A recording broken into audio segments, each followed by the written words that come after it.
he was also he also liked sensory behavior. He liked he was sensory seeking in some way and sensory averse in other ways. So there was a lot of massages, there was a lot of what is called, just get his sensory acclimatized to just having the input. For him to be able to be put upside down, for him to be able to take some muscles, for him to be carried without any problem. So there was a lot of massages on that. And then from there, once we saw that, the walking was kicking in and getting better with his balance, I think that's now when we moved on to activities of daily living. So these are the skills that Julia really helped him to be able to, the things people take for granted, to be able to be potty trained, to be able to eat, to be able to like dress himself on certain occasions. So those are the things we really worked on. In respect, especially because of the oral sensitivity. He was really sensitive to like spoons being put in his mouth or the textures of food. He still has an issue with fruits up to this day, but you see, it has decreased to the point in time where he eats regular food. So we really did a lot of brushing with the electrical brush, just so that it creates that sensory input that he can become comfortable with. We did a lot of he still requires some exercises, to blow, but mainly to blow, so that he can be able to manipulate his mouth properly. So we did a lot of oral exercises. Then from there, we moved now into fine motor exercises so that he can strengthen his hands, so that he's able, to be a bit more independent, because the goal of therapy is for the child to be independent. So just working on his independence, working on maybe like scooping and beading, and him being able to complete tasks, and him being able to listen to instructions and follow and sit through a therapy session, so that even now, like when he goes to school, he's able to sit and participate in a classroom.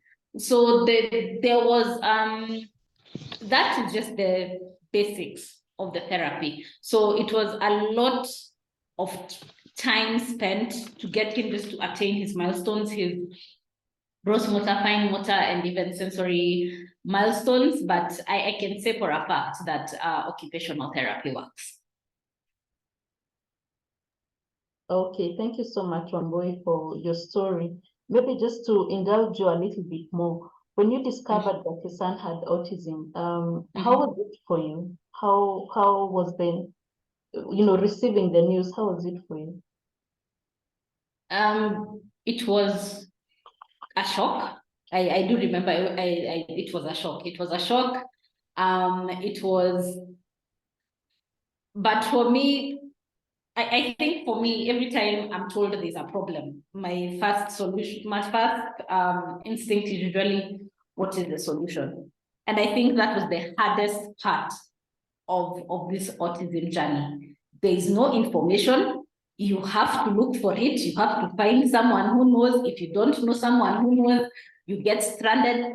That was the most frustrating part, lack of access to information. So once I got the diagnosis, it was then, of course, you're told, start occupational therapy. Where do you find an occupational therapy? Who do you know who knows another occupational therapy? What are the forms that are available to you? Do you have to go to a hospital? Do you have to go to a center? It was so much of trying to find a solution, something that can give you some form of progress. That was the most frustrating part for me. I hear you. The reason I've asked that question is because most of us caregivers, that's where we start. And many of us dwell within that space, when after the shock, we go to denial and denial can take, years. A very long time, yes. Yeah, and it's important when we hear from one caregiver to another how that was and how you navigated through, so that if there's any one of us within that space, to know it's normal. But beyond that, you need to get a solution, because early intervention, has a window. Go on, carry on. I will also add, this is a long-term journey. Once you get the diagnosis, there's usually the thing that you're thinking, if I do A, B, C, D, in 2 years, the child will be well, and we can get back to living life on track. But that is not how it works. Each day I have to accept where we are, and also know that if I get one more milestone, I am grateful. I am so grateful if I get one more milestone.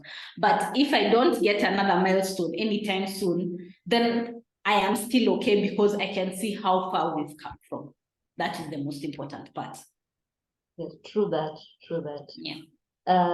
Now just where do you take your child for OT? Do you have, do the therapists come home, or do you take them to the hospital? Where can a caregiver really take Okay. care of? I do know that occupational therapy is not widely available, and it's sad, but I am very aware of that. At the beginning of our journey, it was recommended that we go to Kenyatta, but as a working parent, that was not ideal for me, because I still have to work in addition to taking care of a child with special needs. So I had to find another solution. So that solution came in form of the OT coming to my house. So for me, home visits worked best. I did not have to struggle with transportation and public transportation to take the child to OT. The child was comfortable. The sessions progressed well in the house, and then we did it for a very long time.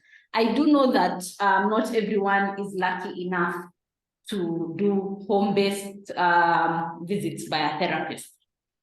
There are hospitals, but also I know there are like, I'm aware of social benefits, like churches and small centers trying to come up to give therapies in a community-based setting. Unfortunately, I don't have them at the top of my head, but I do know there are some that in areas like, I'm sure Mathare, I am sure of one in Dagoretti that offers, like you can bring your children in and they do like on Saturdays, and they do therapy at a very subsidized cost. But yes, but for me, what I was able to access is that the therapist came to our house for a very long time. Okay. Thank you for that. The reason why I'm asking that, because once a caregiver knows that you need therapy, now you do not know where to get it. Yes. So as you ably highlighted, a caregiver can either go to a public institution. I'm glad with us we have one of our very experienced occupational therapists. She'll tell us more. I'll bring her on board, working in a public institution. But we also do have private practices, people who do private practice, home visits. It's through the social places. So it's also good beyond that to know that as a caregiver, there are certain things you can also learn. And this is where I'm coming to you, Wambui. Now, being at home with this parent, you're the caregiver 24/7. Are there certain tips that you've seen work, say, to enhance the, the different parts, the pincer grip, or the fine motor, the gross motor? What has worked at home for you? Okay, so basically you become the second therapist. Let me just put it like that. You become the second therapist. So whatever is done in the sessions has to be repeated again before the next session. Most of the time, if you're really, because of the cost implication, the most maybe you'll be able to do is 2 times a week. So in between the other times, the child still needs exposure to therapy. The one thing I know we really did at home was the brushing. It may not have been pleasant, but it was necessary. So we really did a lot of the brushing with the electrical toothbrush, just, to get the mouth that sensory input that he needed. The other thing that we really did at home was the brushing, the sensitive brushing, not just the oral, brushing with cloth. First we started with the soft cloth, then we went into a soft brush and a bit of like a harder brush, creating more and more sensory input. The brushing really worked because it used to calm him down. So I know sensory regulation, the part that I really put in a lot of effort was the sensory regulation. And because the therapist is not using complicated tools, it is tools that are found in your everyday life. Like if the electrical toothbrushes, those are times they were very hard to find. But now you can find them at House of Leather, at a few stores. It's become a lot more accessible. The brushes, it's just, yes, I've seen the one for the electrical toothbrush, Miniso, House of Leather. Although House of Leather ones, I'm a bit annoyed at the moment because the batteries, it's like if the child plays too much with the toothbrush, it gets over really quickly. But yes, so the electrical toothbrush have become more accessible. The brushes that we use, the soft cloths that we use, that's just something that you find in a shop. You don't have to find very special ones. I remember being told about teething beads, and I went looking for them. And it turns out it was unnecessary because that was not what he needed. You just need simple everyday things in the house, like something like a tongue depressant, just for him to move his tongue to one side, just that instruction to be able to move his tongue in his mouth. So I will say this, the things used in therapy, they try and make it as accessible as possible using everyday items in the house. How to do therapy with your chairs. Can you, like when you were getting him used to the sensory input of bending up and down, you just bending him over the sofa. I'm not buying extra equipment. Making him try to do a somersault. We are just doing it in the house. So I'll say the same exercises that were being done by the therapist in the house were the same exercises we did at home. From even like trying to carry small weights, trying to climb a stairs, trying to climb a ladder, taking walks around just so that he can get his movement into and coordination. Those were the things we did. I cannot say that I heavily invested in setting up a therapy center in my house. I did not. We just worked with what we had. Yes. Thank you for that. I like that you worked with what you had. At least now for a caregiver who's just, let me take you back a little bit, beginning the journey, and you're looking for a therapist. What are those things that you were looking for in a therapist? First of all, let me clarify, I knew nothing about what I should look for in a therapist. So for me, my guiding principle was, is my child comfortable with the person I bring in? If I see repeated resistance, I will say that maybe it's me, but there's something not working there. So I will, what is it called? I will take a step. My child really, so my blessing is that I found Julia. Julia was recommended to me by a relative. And when she came in, she bonded really well with the child. And they went together for a long period of time. But yes, there was a period in time when Julia was unavailable and I had to change therapists. And that is when that rule came in handy, because he refused to settle. He refused completely to have sessions. He would be screaming the whole time. This is a child who's been in therapy for 3 years now, completely refusing. He's getting aggressive and agitated because he's not working well with the person. So I listened to him and I said, it's not working. I have to find someone else who is where he's comfortable. And I can recognize the difference between, because he's nonverbal, when he's unhappy and when he's just excited. And at this point in time, he was just becoming completely aggressive if he's working with somebody who is not handling him well. So I can't say I looked for qualifications. I did not know what a therapist's qualifications are, but I knew that the child has to be comfortable enough in order to take those interventions. So that was my guiding principle. Thank you for that. The reason I'm asking that is because there are many parents who are caught in a quagmire. You need an occupational therapist, a speech therapist, but you don't actually know what to look out for, the qualities that you can vet, how as a parent you can vet a therapist and to know that which therapist will work. But there's one key thing that you have said and I'll allude to, which is very important, that the child was comfortable. I think that's really key for us caregivers, just to check if the child is comfortable with the therapist. Because if there is comfort, then if the child is comfortable, he or she will be able to learn. But we'll also hear more from the therapist. I just want to thank you for the story and the far that we've come. I want to bring in Julia. Along the way, I'll be asking you a few more questions. And even for our participants, thank you so much for joining. Keep the questions coming. We will ask both our caregiver and also Julia, our occupational therapist, the questions as they come in. So Julia, karibu sana. Over to you, Julia. Thank you, Carol, for having me. Karibu. So, Julia, please introduce yourself, and then we pick it up from there. My name is Julia Karanja. I am an occupational therapist. I do home-based and school-based therapy, and I'm happy to be here as we create awareness about autism. To you, Carol. Asante sana, Julia. So, Julia, who exactly is an occupational therapist, and what does an occupational therapist do? An occupational therapist, I would say he or she is a person who, okay, let me introduce the occupational therapy as a profession.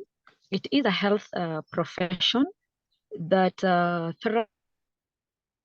therapists use activities to help children or a person who has a challenge in performing daily activities. Daily activities would start from self-care. Like, for instance, you wake up in the morning, you get out of your bed, you make the bed, you prepare breakfast, you prepare yourself to work if you're a working person. So those are some of the activities of the day. So anything that makes this person not engage in these activities, then an occupational therapist will come in and use activities so that we can overcome the challenges that this person is having when performing these activities. Okay, thank you, Julia. So, when I have a child, for a caregiver who probably is new to all these things on occupational therapy, what are those signs that actually my child needs help from an occupational therapist? What are those signs? Carol?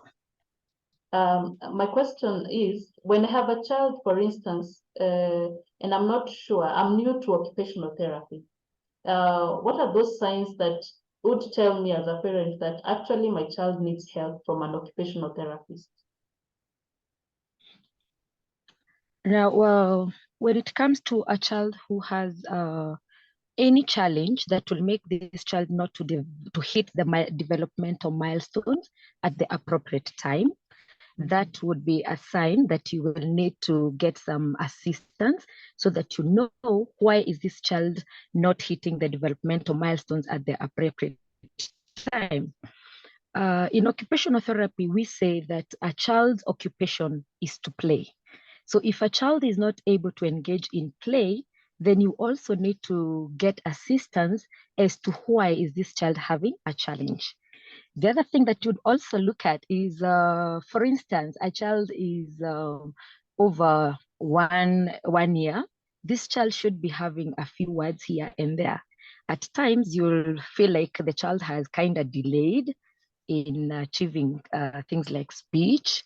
Then you will need to get assistance to know why is there a delay and what can be done to actually help this child achieve these delayed milestones. Okay, thank you for that, Julie. There are times when probably a child is cannot settle down. Is that a sign that this child also needs intervention? We hear words like mtoto hatulii, he or she is always on the run. Thank you, Carol. Maybe that would be one of the alarming signs that you should be alarmed. That why is this child not able kutulia? Why is this child not able to settle down? Why is this child not able to just sit still and perform an activity? Maybe it's feeding, maybe it's having a shower. Most children will always enjoy having showers, but when you notice some of these things that the child is not able to kind of enjoy I would call them just the the kawaida activities of the day, then that should be quite a sign that you'll need to get assistance. Okay. Asante, Julia. Julia, sometimes our children, they're those like who love to touch things, some slimy, some, can't stand the texture of anything. Is that a phase that the child will outgrow, or should it tell a parent that my child could probably have sensory issues, especially when it comes to touch?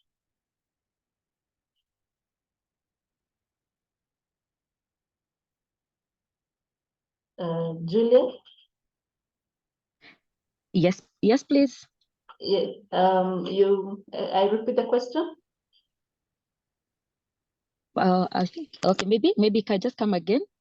Okay, I'm saying you could have a child who loves touching certain places and certain textures. For instance, you could find a child who's comfortable with touching soil, touching sand. Others can't stand the feel. The child would just cry and, or maybe, and not want to be in that environment. And more often than not, we say, huyu mtoto hapendi uchafu. Is it hapendi uchafu, or is it a sensory issue? Thank you, Carol. Well, now from that angle, as an occupational therapist, I would want to have a little bit more of an explanation of as to why is the child not being able to touch some textures, and why is the child wanting to touch some textures. So when we come in, there is something we call sensory, and within the sensory is how well is the child able to perceive what is in the environment. So maybe to this child, may they feel that touch to maybe sand or a different texture is too much for him. It could be harmful. So then they avoid, because anytime you feel like something is not good for you, you kind of try to avoid. So when the child is avoiding some of these things that we would call a normal feel, then a child could be having a sensory challenge that needs to be addressed so that this child can respond appropriately to the environment, because we definitely have to interact with the environment. Once in a while, we are touching sand, we are touching different textures, and if a child can't stand a texture, then that will not, the child will not be responding appropriately. So I would look at that as a sensory challenge that needs to be addressed. Thank you, Carol. Thank you. Wamboi, maybe coming back to you.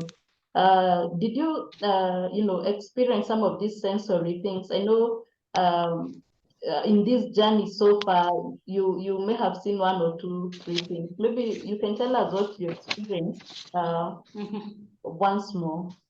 Okay. Yes, my son had sensory issues. So, of course, in the journey of getting a diagnosis, I found the word sensory processing disorder, the terminology, and I thought that was it, but it turns out it was a cocktail of many things. But yes, one of the issues he did have is sensory processing issues. From the beginning, we noticed he does not like head coverings. That was one of the biggest things we needed to work on. Even as a baby, as soon as he was able to remove hats, he started removing the hats. So from not wanting to be covered the head, not wanting to be touched, to having difficulties with shaving, that was one of the issues we worked on. The second was sensory issues in terms of relation to space. So when you're talking to the professionals, they'll tell you the vestibular input and proprioception input. So how he relates with his environment. He did, of course, have issues with those. Putting him upside down was such a big challenge for him. Him climbing high places. Him being able to even up to date walk in. Oh, sorry, Julia, could you mute yourself? Or you could mute her. Being able to walk in places without tripping, he still has that issue because he's not aware of, like, say, a step or aware of what is it called? Like, it changes in direction. It still takes him time to just find his line. he also had an issue with like what is it called, like heights, and here's the thing, he was not sensitive to noises. He did not cover his ears. What he wanted was loud noises. He likes music and songs, so wanting things to be on high volume. Of course, the first concern would be, is he deaf? Can he not hear low volumes? But no, he just really likes that stimulation of high volume. So the other interesting thing about him was that there were times he was avoidant, there was at times he was seeking. So the avoidant parts of him was like his head and his feet. So he didn't like socks either. Stepping in grass, or such inputs. He just liked being in concrete or being barefoot. For a very long time, he did not like being barefoot. So those were the parts of him that were avoidant. But for the rest of him, he was seeking. So he wanted, while he was uncomfortable with being put upside down, now those are the things he really wants. When he was uncomfortable with like jumping on a trampoline, the kind of stimulation he now seeks. So just finding what it is he was averse to versus what it is that he wanted, and just working with it. In terms of textures, there was the issue of certain types of clothing, of course. There was the issue of certain types of, he still up to this day likes being covered in blankets and just, just even the number of clothes he wears, he really needs to wear a lot of clothes. He still, although he's calmed down, he's not really seeking it so much, but you can tell that there was a bit of issues. Also, we went through a phase of, actually, we still go through the phase that he likes eating soap. So it was one of the most, it's very frustrating because it's a sensory issue that he will go and look for soap, but he enjoys the harsh taste, I guess, even though it's not so good for him. So yes, there were definitely seeking behaviors and avoidant behaviors that we had to deal with throughout this journey. Okay, thank you. Thank you so much for just being vulnerable. I know there are parents here who are identifying with what you're saying. And Julia, let's just get today is a day where it's not so much about the notes, it's about the reality. What do we do as a caregiver? You have a child who has sensory processing disorder, and you're here. Let's start, say the child is a picky eater. What are some of those practical tips? And I want to open it even to the caregivers. If you're here and struggling with a sensory thing, please raise it on the chat so that we can be able to help you. Julia, what do we do when your child is, say, a picky eater? What are those tips that you can do at home? Thank you, Carol, for that question. Now, when we start from picky eater, we need to know, why is this child picky? Are we having some sensory issues inside the mouth? Is it that the child is avoiding some certain textures? He's avoiding some foods because of the taste, it's how the food tastes. So we need to really come up with, we need to understand where is the child, because at the end of the day, we are going to intervene for this child. So if it is, for sure, it's a sensory thing, maybe the texture of the food, we need to first deal with the texture. We need to do a lot of brushing. We need to have this child have different textures in the mouth. The first thing you can do, a soft one, just start with a piece of cloth, a clean cloth, move it around the mouth, touch the cheeks, the jaw, just touch the child so that they get used to these textures. Then you can also have the brush. You can have them just a normal brush. Let the child feel the bristles. Let the child feel the other side. Some brushes have some funny texture at the back. Let them feel all that. Then now you can introduce the electric brush. Let the child feel it on the cheeks. So with time, the child will be able to overcome some of this, the sensories that the child is having. Then you can introduce foods bits by bits.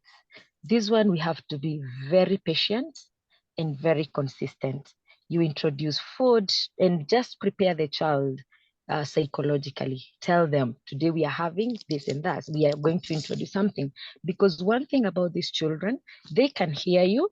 They they can hear what you're saying, only that they sometimes don't actually kind of understand exactly. But with time, the more you repeat it, it will stick somewhere in their brains, and they will be ready for the things that you want to introduce to them. The next thing is, don't introduce so many things at the same time. Let's deal with one thing at a time. If it's like mashed, you've been doing blended food. Let's try food that is, yeah, fine, it's blended, but it has some rough particles in them. So it's a step-by-step thing. Once we are able to do the small particles, increase the particles, then win them out of blended food, move to like mashed food.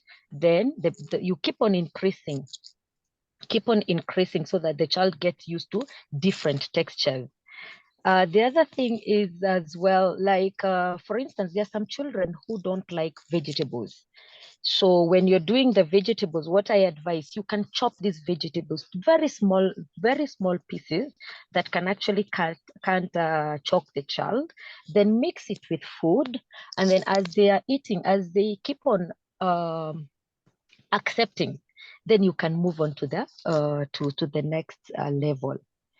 The other thing could be also include things like drinks, not only the solid foods. The drinks, keep on varying the textures of the juices, keep on varying the taste, because also taste is it's another sensory bit that these children have. So I think, Carol, you're someone. Yes, yes. Thank you for that. Julia, we have one of us asking, please, can we see you? Yeah, so please, you can work on that in the background. Uh, Thank you. You've mentioned about electric toothbrushes, and their use is very common nowadays. And one of the things is that Wamboi has told us a few places we can get them, but where, she's mentioned, you did mention Wamboi House of Leather. Yes, I did. Where else can we get the electric toothbrushes? Jumia seems to have some, though Okay. with caution, I have never bought one from Jumia. Okay. There's also Miniso. Miniso stores looks like they also have electric toothbrushes. Okay. But with caution, most of the ones I'm finding are the ones for batteries. Okay. Yes. Thank you. Julia, where else can we get electric toothbrushes? And do those with batteries work just as well as those without?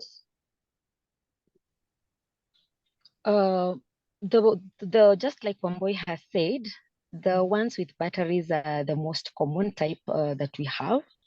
But there's also some brushes that you can recharge. They're rechargeable ones, though not very common. There's one parent who told me they get them in Westlands. There's a chemist, Good Life, around Westlands, next to this mall. There's a mall. Then behind the mall, there's a chemist. They normally have the rechargeable ones, and they are equally good, because what we are looking at is the sensory bit. What are we getting? It's that sensory stimulation the child is actually getting. Yes. Oh, yeah, thank you, Julia. Maybe just to also ask another question that a parent here may have, and I also encourage any parent who has a question to just ask him. We have steaming. Some of our children really like spinning. They like spinning, I don't know, the banging of the head on a surface is part of steaming, and as a parent, sometimes you don't know what to do. And just to couple that with meltdowns and tantrums. So how do you handle this? Thank you, Carol. One of the things we need to understand about these children, and especially the ones with challenges, there are some of these, they're trying to regulate the environment that they are in. They will seem because of overstimulation. So they're just trying to regulate themselves through some of the activities that they do. Some would want to spin, some would want to get a rock. So they're just trying to regulate themselves so that they can feel comfortable in the environment that they are in. So we need to understand, is it an overreaction? Is it a kind of, where is this steaming coming from, so that we are able to intervene? So if it's a kind of an overstimulation from the environment, let's work on the environment. Is it too much light? Reduce the light. Is it too much noise? Can we reduce that? Like, are the children anxious? Maybe the environment having strangers and the child is a bit anxious. So they are kind of trying to have their space so that they can feel safe. Yeah, so let's try to understand, why is this the reason for the tantrum? Is it that they're trying to communicate something and we don't understand them? So they're trying to push us to a level that we need to understand, well, this is what I need. Not the challenge is how do we come in and understand this is what the child needs and this is what the child is requiring at this moment. So we kind of need to actually study the environment, try to understand, because this is the bottom line, just trying to understand them. Know what works for your child. If the child is throwing a tantrum, how do you do it? Because now one child, a certain technique will work for one child, another child doesn't work with that technique. So we need to really understand what works for my child. Okay, thank Yes, you. Thank you, Julia. yeah. You need to understand what works for your child. I think that's the take home, and know the environment that the child is in, right? Yes, Carol. Okay, I have a question here. My child has CP and minor signs of autism. Julia, have you dealt with drooling and how did you go about it? Thank you, Carol. The issue of drooling is more of a muscular issue about the oromotor skills. Yeah. So most of the time you'll find children who have cerebral palsy, the oral muscles, they are a bit weak. So one of the things that we need to do is to stimulate these muscles. Why are the muscles weak? It's because of the muscle tone. So we need to kind of regulate the muscle tone. Sometimes children with cerebral palsy, they either have a high tone or a low tone. So mostly the tone, the muscle tone will affect all the muscles because the lips are part of the muscles. So we need to actually do therapy for the oral to help the child stop drooling. The tongue is the tongue protruding. You know, a tongue also is a muscle. So there are those exercises that we need to do on the oral motor so that the child can have lip closure. Yes. Is there any, for instance, that a parent can do at home? Is it the toothbrushes? Say the parent does not have an occupational therapist on site.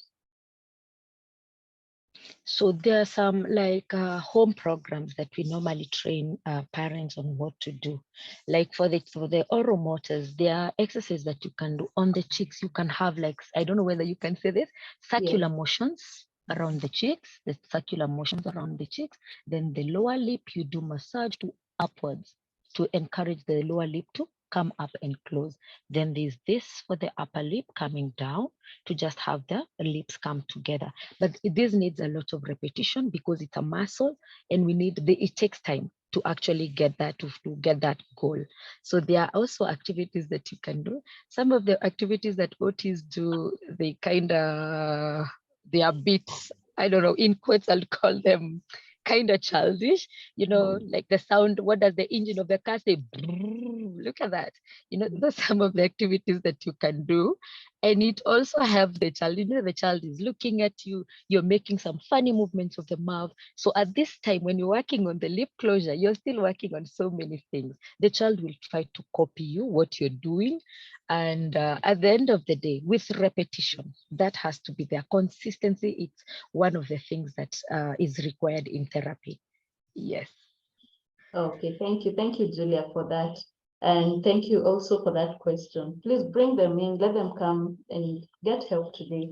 We also, now, Julia, we have, sometimes you want to go for a visit, you want to go to church, you want to go to a restaurant with your child.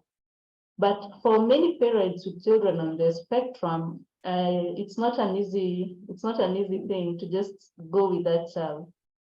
So what are some Very of these true. tips? Maybe even before you tell us the tips, Wambui, have you experienced this?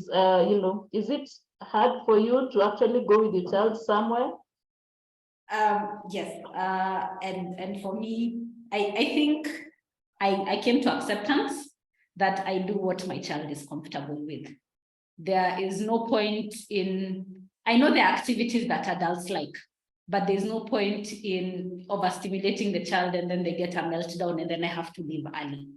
So what I do is try and find environments that are very comfortable, that are not overstimulating. When we were younger, that meant mainly sticking to open spaces so that if he needs to scream, he's comfortable, no one will tell me to keep quiet, which I find is the main challenge with people going to places like church. A lot of people expect the child to be silent, and silence is not something that is part of the package. So I chose to do things like going to playgrounds, going to open areas. If we need to stay indoors, it'll be, with friends. And another thing is having a community of people who understand your child. There's, most people complain that you'll take your child to relatives and then they'll be like, this child is indisciplined, this child cannot be controlled. So for me, I just made a conscious choice that we go to places where people understand my child, they accommodate him. He's a walker, he needs to walk around everywhere. That is accommodated. If we go to a flat, an apartment, is he allowed to walk up and down the stairs and no one will take it badly? Such things. So I am not saying that we are restricted inside the house. I am just saying that I try my best to go to areas that, one, there is a lot of acceptance, and two, there's a lot of room such that he can be as comfortable as possible. Because the fact of the matter is, with a lot of intervention and with age, the children calm down. And then a lot more areas are open to you. When he was younger, going to a supermarket was a complete nightmare.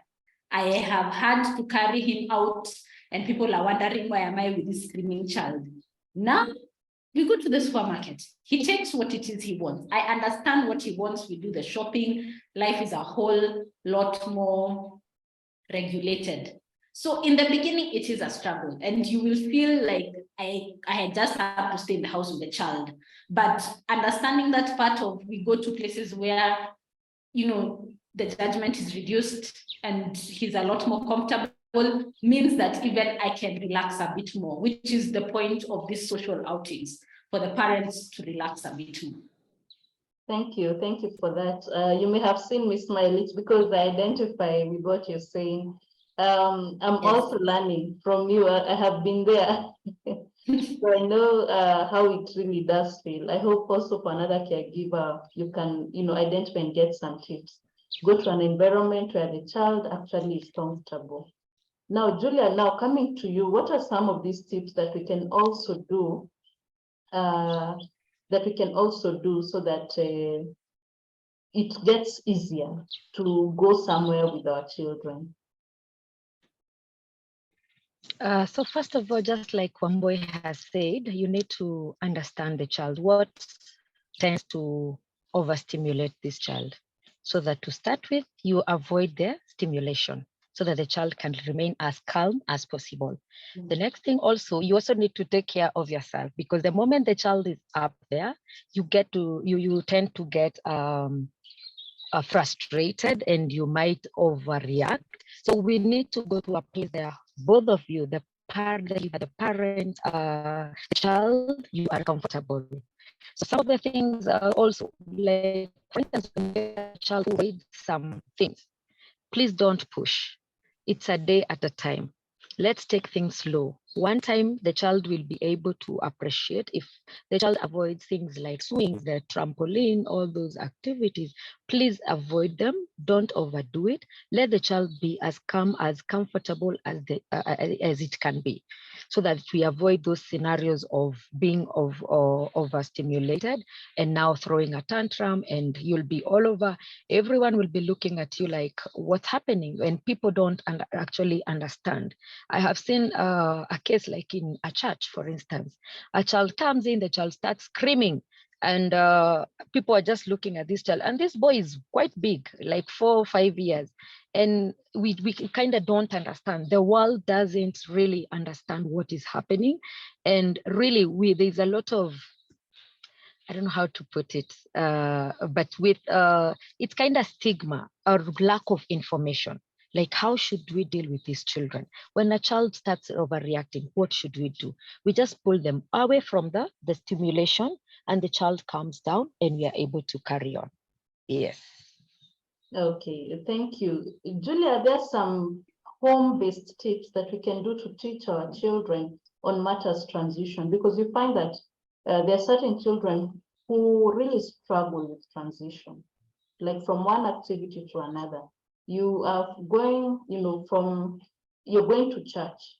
From church, you need to go somewhere. Now, there is a whole, to some parents it's easy, but to others, it is not easy at all. You are sitting, now you want to stand up and do another activity. How do you train a child about, transition? Because some of these things bring meltdowns and tantrums. All that. Very true, Carol. And for instance, I'll start at home. When you're doing activities just at home. So when you start an activity, you need to come up with like the certain, like we have 3, 4 activities that we need to do today. So the child, you should, when you're we're dealing with the first activity, you can alert the child. Then we have a few counts. Then we will change from this to the next activity. Definitely change. Not all of us, we all don't like change. So we need to be patient with the children. Definitely, it's a challenge transitioning from one activity to the other. So alert the child in time, so that at the back of the mind, the child, when the change comes, they will kind of relate to, like, I was maybe given an alarm before, I was given an alert, so this is it. But at that point, before the child actually overcomes this challenge, they will definitely expect the tantrums. You can give them a few minutes, just calm down. You can give them like options, depending on what the child likes. So when you're doing a transition, let the child maybe choose. Like if you're doing tabletop activities, you're doing pegging, you want to do beads, you can give a child an option, like which one do you want to do, so that they have kind of like, they have an, what we call, they have a chance to choose what they want to do. And that way they kind of feel a bit in charge of what is happening, and they will definitely try to do, and it will be easier to transition that way. Now, from instance, an activity like from home to church, prepare them. And you say all these things, there's stimulation happening. Like when you're traveling from your house to the church, there is a movement. You know, there's a lot of vestibular stimulation. There's a lot of proprioceptive stimulation. So it's still working on the child. So what I would encourage is avoid so many, when the child is still having issues with transition and like moving from one place to the other, avoid too many activities at a go. Just do one thing or 2 or 3 at most, so that the child also doesn't get overwhelmed. So if you're going to church, again, there's a lot of stimulation from church, from the noise, different the tones, the tones and the tunes from the instruments in the church. So kindly let's avoid so much at a go. Thank you. Okay, thank you, Julia. Maybe Wambui can come to you. What have you seen working matters transition? What do you do when you're helping a child to transit from one activity to another? And I have to admit that we are not the best at transitions. What usually helps is trying to say in advance that you are doing something. So I've noticed if it's something that he likes doing, transition is not a problem. If it's something that, I say categorically, we are moving from, let me give an example. You're stopping what you're doing now and you need to go to school. That's not a problem. I notice there are a lot more fights when he does not enjoy the activity. So that is what usually is an indication for me that there's something, what you are about to do will be a challenge, even taking him to it, because he doesn't want to do it. I will be forcing him. But before we reach to the point whereby I can communicate verbally and tell him, we are doing this, it's time to go now, we had to, as Julia said, constantly repeat that we are changing and we are doing, and this is what is happening, so that he gets used to it. So now, so in bits and pieces, it used to be, we are moving from, let me put it like this. We are stopping what you're doing. Maybe you're outside. We are stopping what you're doing, and now we are going inside to take a bath. Because a bath is enjoyable, that prompt only needs maybe 1 or 2 times. But if it's, we are stopping playing and we are moving to go home and I don't want, that one will unfortunately need redirection. And that's the hardest part. I think that's the part where parents get frustrated with the fight it takes to change the child's direction, for them to stop what they're doing and move to this other thing, which is equally important and needs to be done. So do we have fights? Yes. But the fights are getting less and less once he knows there's no room for negotiation, that as much as you may not enjoy it, we still need to do some things. Yes. Because also, here's the thing, I've found as he's growing older, there are times he refuses because he just doesn't want to do it. Not because of any sensory reason, but he's becoming a big child. So refusal is part of a thing. It's the same equivalent. He just doesn't know how to tell me no, the way the other child would do it, but he is saying no. So getting to the point where we are technically bargaining, please do it, please do it. No, but this, I have to stress, is because he's older. Now is when I can tell when he's telling me no. Before, I'm not asking him to do things that are harmful to him. I'm just asking him to change to things he may not be comfortable with. We've had to push. And that pushing is where you get frustrated and you may shout. The shouting doesn't help. You need to be calm. But definitely you have to push for the activity to be done. Okay. Thank you. Thank you, Wambui. Let's come to another thing that parents are struggling with, and that is, say, on potty training. Wambui, what did you do when your child was younger? How did you go about this? Julia is laughing because that was her miracle, not mine. Potty training was crazy. So we had to, what were the tips that we did? I noticed going to the toilet after a set period of time helped, especially with the short call. So constantly reminding him after every like 10 minutes, he didn't even have to go, but just reminding him that, going to the toilet is something that you need to do on a regular basis. There are times he'll go, there are times he won't go, but that just repetition that he needs to go to the toilet was really important. Then from there, when we noticed that he's gotten the concept of going for short calls, now that maybe we started trying to do long calls. But here was the thing, he was still in diapers all through this point, because we never knew when the accident was going to come. What we needed him to have was the recognition that people go to the toilet to help themselves. We had not removed the diapers yet. So only when we got to the point where recognizing that he's taking initiative to go to the toilet was when now we said maybe we can try and remove the diapers. The one thing I'll say about him that was a blessing for me is that he had very specific times for going for long calls. So it was easy to try and time it. But because of balance issues, he was very scared of the toilet, very, very scared. Getting him to sit down to go to the toilet was a very big challenge until I solved the issue of confidence. And that's why I said, up to this date, we still have a toilet aid. It's a step ladder that you put on the toilet that the child sits on. And now he's become very confident, he puts in himself so that he's not scared and holding his bowels when he's on the toilet like this. So just that small step of giving him the confidence really helped a lot.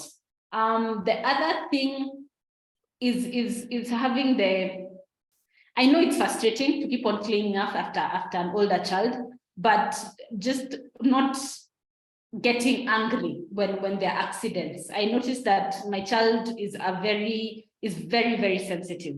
You cannot talk to him in harsh tones because he's very sensitive to that. So just the verbal encouragement and telling him you've done a good job. It is very nice you've gone to the toilet. And I know for a fact that my journey with toileting was a lot easier than other parents. It just happened later.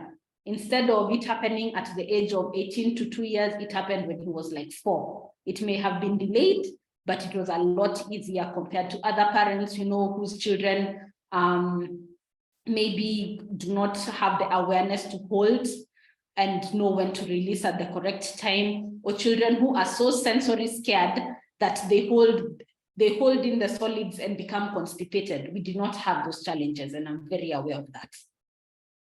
Okay, thank you, Wambui. I think there's certain tips caregivers can learn from that. Well, the consistency, repetitive pattern of taking the child to the toilet at a particular, you know, after maybe 10 minutes, 20 minutes. Now, coming to you, Julia, from a professional's perspective, what should a caregiver do? Matters potty training, especially where, you know, you're trying to get to the child to really potty train and it's not working. So you know, or sometimes when you take the child to the toilet, they prefer to hold until when they'll probably be on diapers at night or something. How do you navigate these waters of potty training? Thank you, Caro. Toilet training, I would say it's a challenge for most children. And the first thing that we should actually work on is having this child get used to first use the toilet or the potty. That's the first one, because there's no way a child is going to pee in a potty when they're actually afraid of sitting on that potty or on the toilet. So we need to get to know which potty works for the child. Are they comfortable sitting on it? Are they comfortable standing next to the toilet? Do they have any sensory challenge that will actually make them avoid to sit? Is it the container at times, they're a bit cold? Is that the changes of temperatures? Are they affecting the child to sit on the potty or on the toilet? So it is always good to first get what works best for the child, either a potty or a toilet. Then it should have the aligning, maybe a covering, so that the child feels comfortable. There are no differences in temperatures. Then the next thing again now is the consistency in timing. If we are starting with 20 minutes, we even have to do it when we are working with a child. You can set an alarm so that after the 20 minutes, we can go back to the toilet, give the child time, let them just sit. Even sitting is it's an achievement. Just sitting on that toilet, staying there for 2 minutes, 3 minutes, 5 minutes, it's an achievement. Then later they will learn how to release with time. You can actually do an activity. Maybe the child likes a book. You can put the child to sit on the potty or on the toilet, then give him a book. So while they're trying to kind of to peruse through the pages, they will just forget, and they do the business. They finish doing P. And then once that happens, that should be a big deal. We should appreciate them. We should just clap for them and let them see what they have done. So it's a step-by-step thing. It needs a lot of consistency. And here again, it has also to be a collaboration between the therapist and the caregivers. Wambui has said that it was a miracle, but one thing I'm grateful for, Wambui had a very good nanny. That's one of the things that I'm finding working for the children. The nanny was very consistent. You give her home programs, she would do them. She was very determined to get the boy from diapers. So she was very consistent. So we need to also encourage everyone who is working with this child. We have to be on the same page so that the nanny is not left alone and then we put on diapers. So it's a journey that we all have to walk together. Yes, Caro. Okay, thank you. Thank you for that. I can see our time is really running out so fast. Now, Julia, where can a caregiver where can they look for an occupational therapist? Say you want an occupational therapist, you do not know where to get one.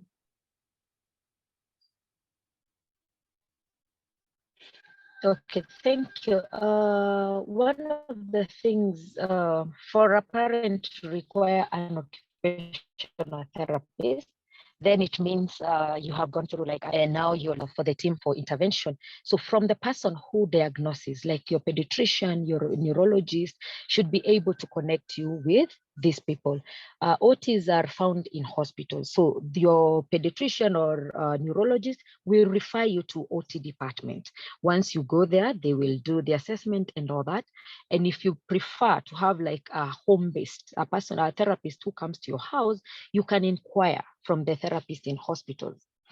Others in schools, there are some schools that have units where there are therapists found in school. So that's also another place that you can be referred to an occupational therapist. This is because we have an organization, so we kind of tend to know each other. Yes. Okay, thank you, Julia.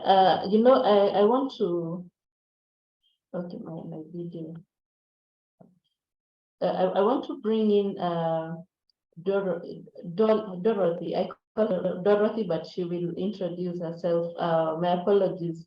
Dorothy or Dorothy, I get mixed up sometimes.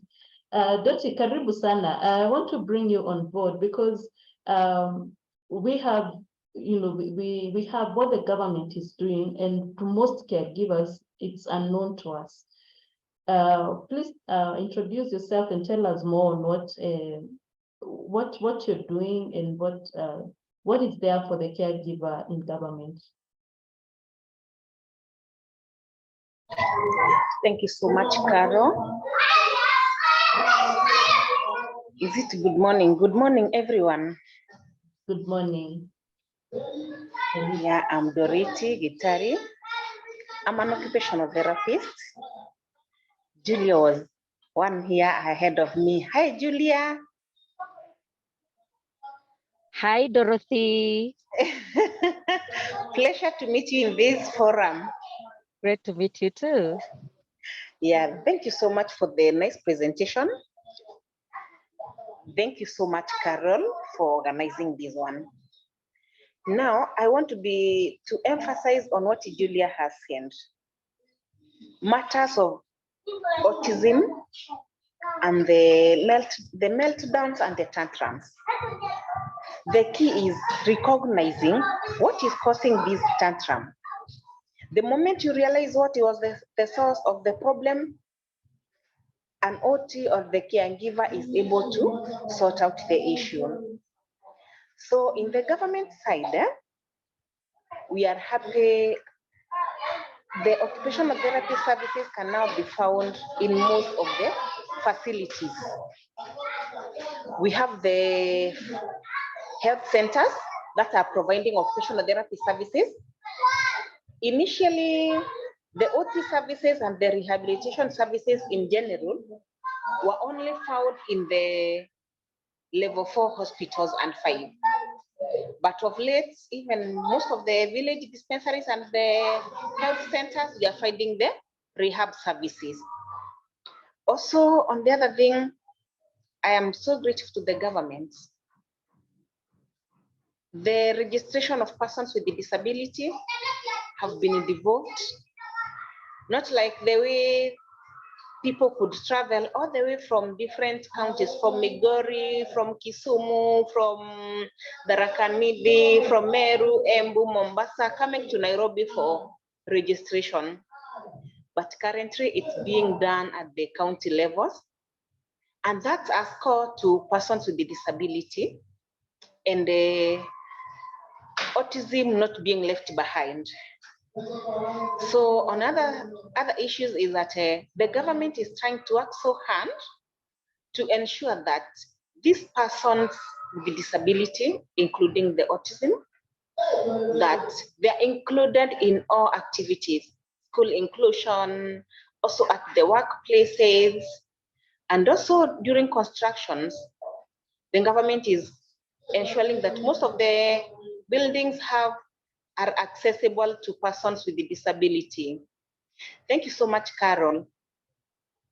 Okay, thank you, Dorothy. Now, let me just engage a little bit more, Dorothy. Now, It's okay. when it comes to a caregiver looking for occupational therapy in a government institution, do they need to come prepared with, with some cash? And if they do, how much? Around Now, Thank you so much. The government facilities, especially the health centers, services are free of charge. And especially for the below 5 children, therapy is free of charge. The services are free. When it comes to these other big children, it is still affordable, because a facility like Mama Lucy charges for a child who is over 5 years charges 100 shillings, which is affordable. Yeah.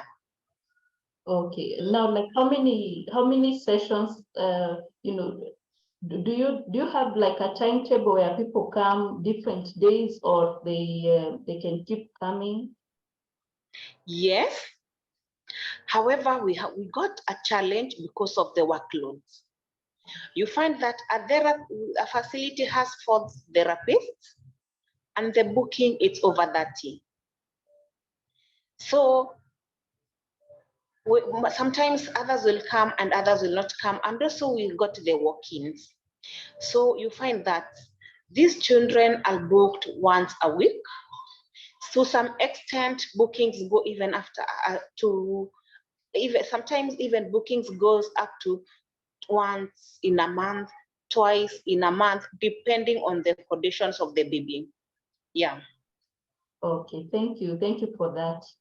So to our caregivers, it's important that we know that government is also offering occupational therapy, like what we have been informed by Dorothy, and that you need to book, and you can start, you can get this right from the health centers. So I think summing up what you've said, that is given a correct picture, right, Dorothy? Yes. Okay, thank you so much. So coming back to Julia, we have a few, and maybe I can just ask both Dorothy and Julia. We have some few activities, like if it's about the hand, pincer grip.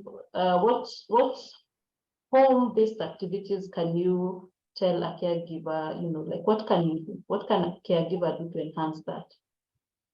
Things that are readily available. Okay. About I always say that home is the best therapy clinic for each and every child. And I also encourage parents never to go looking for those assorted things to use for therapy. For example, if we want to achieve the grasp and the pincher and everything at home, we got spoons. We got pencils at home that maybe other children are using for school. We got the cups. We got, like when you buy a soda, you got a straw. All those items, I encourage the parents to use them to be therapeutic tools. And everything that is done, let it be therapeutic. Is it drinking? Is it eating? Anything that you do, let have a therapeutic value in it. Why? If the child has problem with the oral motor sensory issues, you will find that through feeding, we are improving the oral motor, and also we are also improving the pincher, the grasp, and everything. So it's just a matter of the OT educating the parents. What should you do when the child is feeding and the food is falling? What can we do to reduce falling? What can we do maybe for the child to hold a cup? And through repeated activities, the child will be able to pick well. So for the parents, kindly let every activity be of therapeutic value to our children who have autism and also those who have special needs. Yeah. Okay, thank you. Thank you for that. Julia? Yeah, maybe to add on what my colleague has just said, there's so many activities that we can do at home, even using cereals. Picking cereals, you can put pour cereals on the floor. Let's tidy up. Let's pick them. You're working on the fine motors. We can use things like pegs, just hooking pegs. How do we hook peg? How do we hang clothes on the hanging line? So you can try and hook pegs on a container. That's how a child will develop the fine motor activities. The other bit is using play. Play is very important, and children learn a lot from play. So you can also do most of the things that we do during play. They are all therapeutic. You'll be achieving something. Like for instance, my colleague talked about cups. You can have these yogurt cups. Yeah, you can stack them and build a tower. Their child is developing fine motors. We are developing concentration. We are developing muscle strength. So play is very important, and I would encourage all caregivers to include these children during play. Running around, you're doing exercises, jumping, skipping, all these activities will be aiming at giving the child balance, and at the same time, the child is learning because you're also talking to the child. So the child will be learning through play. Thank you, Carol.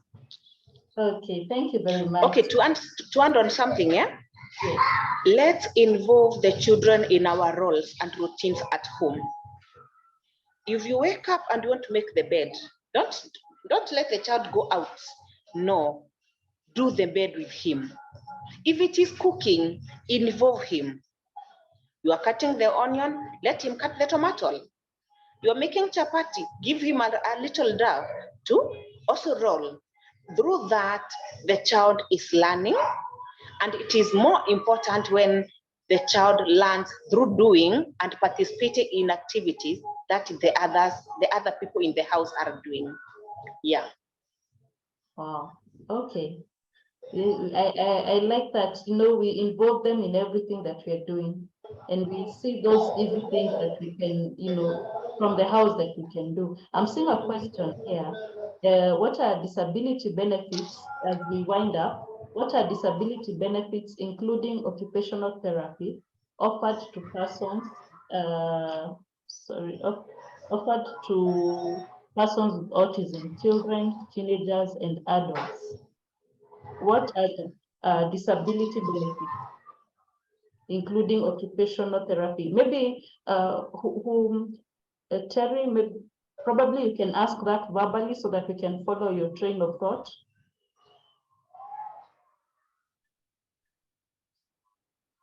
Terry?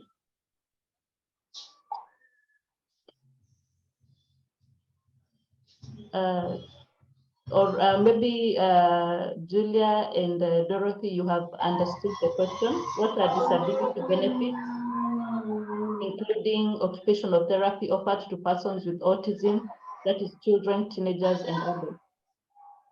Okay, I think I'm understanding that the person is trying to ask, what is the advantage, like the benefits this person can get. Apart, these are the services that these persons can get, the teenagers and also the adults who have the disability.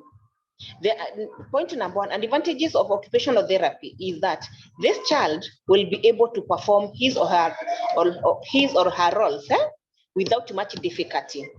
As Wamboi said, through routines, occupational therapy sessions, the child was able to achieve.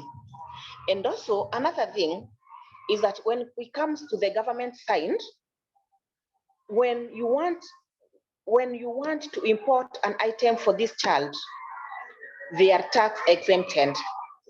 And also there was a bill that I think it hasn't gone through, that if you are a parent of a child with a disability, you should be exempted from tax. But it has not, it's something which is cooking but has not gone through. And also, like when the jobs are being advertised, we have also a portion that is covered by the persons with the disability. And also currently we are encouraging inclusion. Let these children, let these teenagers be treated as the other persons in the society. How do we do this? The schools and also some of the services like medical services. Most of the facilities, as long as the child has a persons with the disability ID card, the services are free. And if not 100% free, we have the waiver system, and also we have the social workers who can help in sorting out the medical bills. Yes. Okay. For Thank example, if I give a scenario where I work for Nairobi County, Imara Daima. If we have a mother who comes carrying a 16-year-old boy with the disability for the services, this mother should not keep queuing. Why? The queues are so long.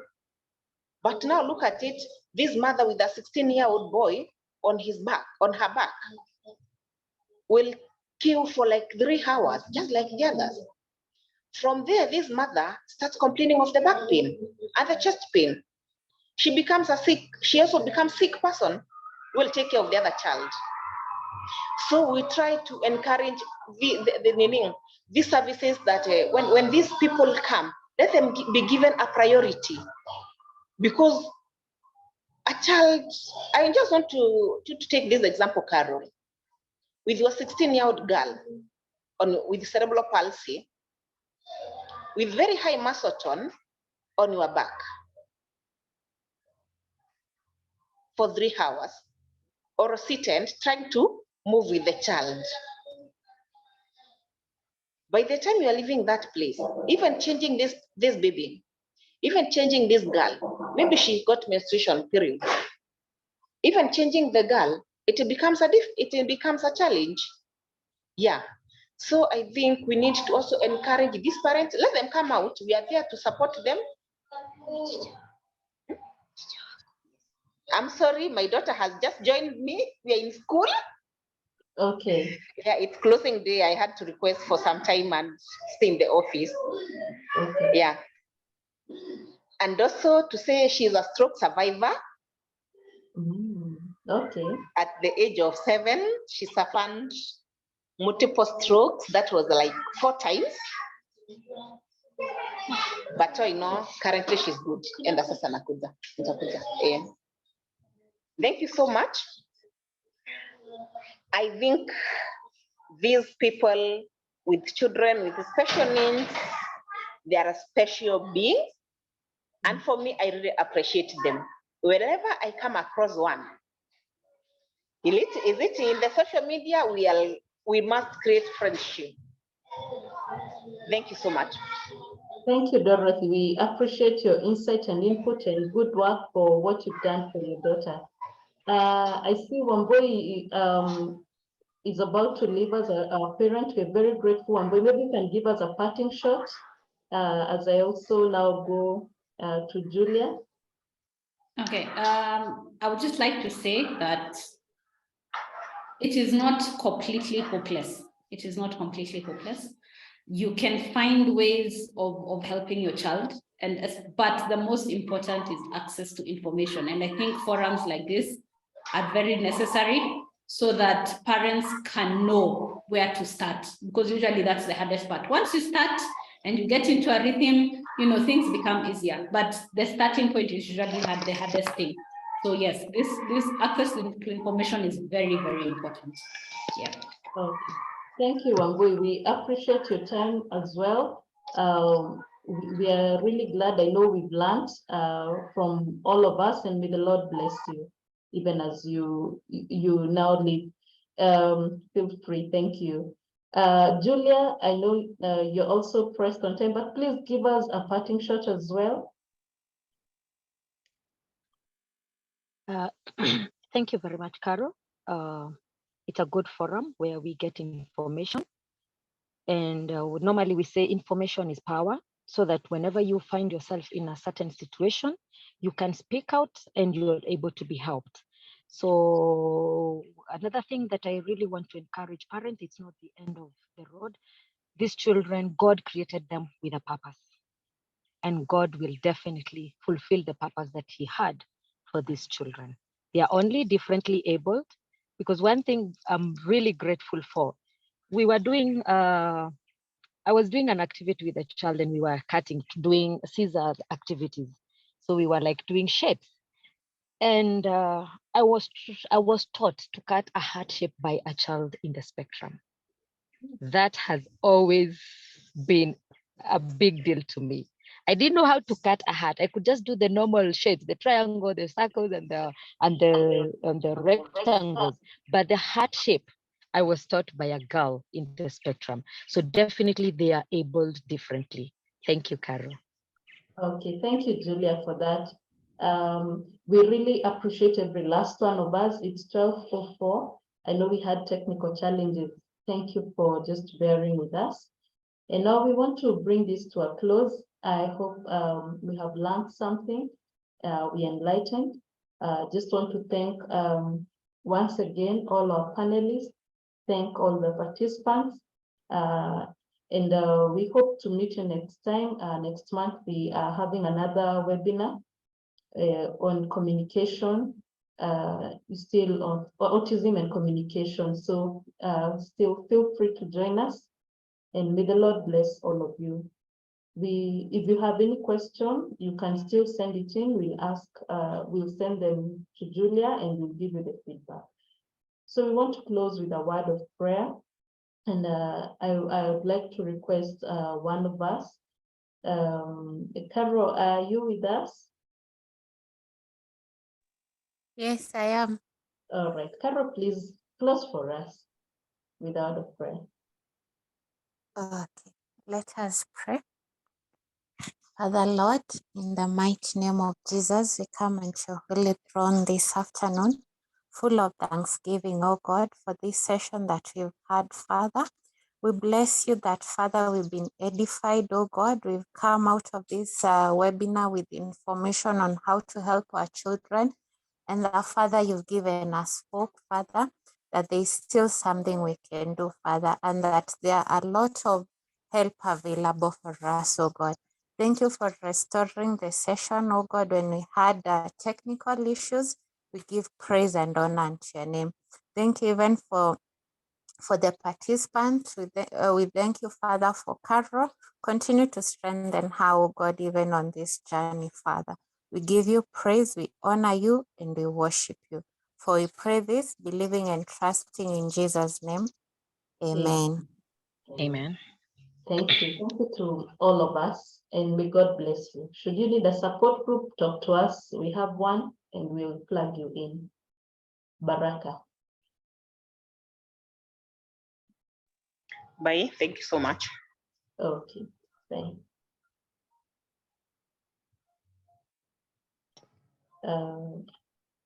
Julia's number, we'll send that to you, or we can put it here. Julia, we can put your number? Yeah, that should be okay, Carol. Okay. Thank you.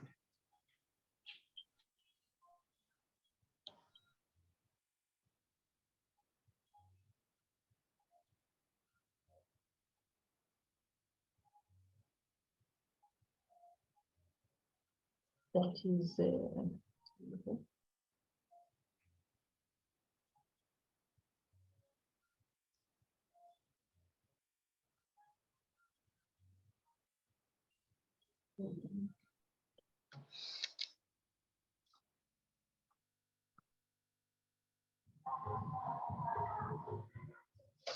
Julia's number is 0725-885-345. That's correct, Julia? Yes, it is, Carol. Okay. Yeah, So there you go. Thank you. all right.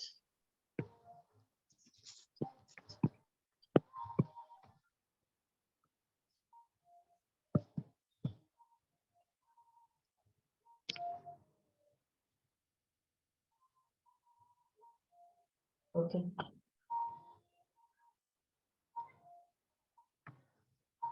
All right. Thank you very much to all of us. I'll end the meeting.